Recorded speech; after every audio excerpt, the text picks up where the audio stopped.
Alright, let's highlight this amputee named Wilsie Benneth, who is making use of despite his disability.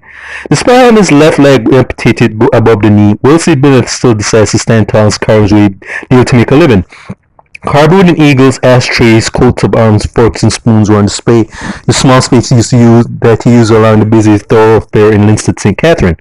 Bennett, 65, said he was born and raised in Victoria District near Linstead and revealed that he suffered severe injuries from a motor vehicle accident which resulted in loss of his left leg. Left leg caught up in the scene. Left leg. Sorry, misread that. The Star caught up with the senior citizen at Plaza along King Street in Linstead, where it shows a case of right away of his artwork. Ben said that in previous years he sources material for himself, but now he depends on persons to supply him to whom he carves. Quote to quote, I've been doing this carves for more than 30 years now, Bennett said. I lost my leg in 2014 due to a car accident. Because he said he used to sell craft at Duns River Park in St. Anne, and he says that he is responsible for a 16-year-old son for whom he is the sole provider.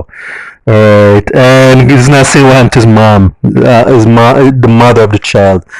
And he said even though he got about $1 million from the accident, it done a long time ago, so I have to keep trying. He said his hospitalization kept away from his rented room for 6 months and returned to it. Thing was gone. He said his money he received was build a dwelling where he lives. Despite his termination succeed, Ben said he needs some help to purchase some other materials to continue his business.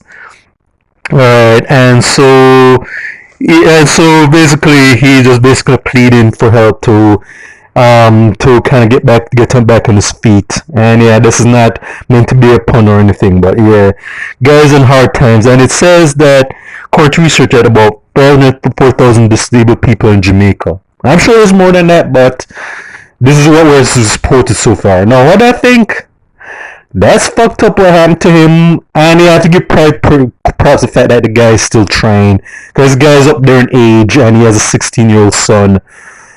It's not so happened to the mom of the son, or so on, because like, he's 16, son 60, 65, so he like had the child pretty much in around his 40s. So I'm just wondering where the mother of the child is, why the mother's not in the picture or whatever.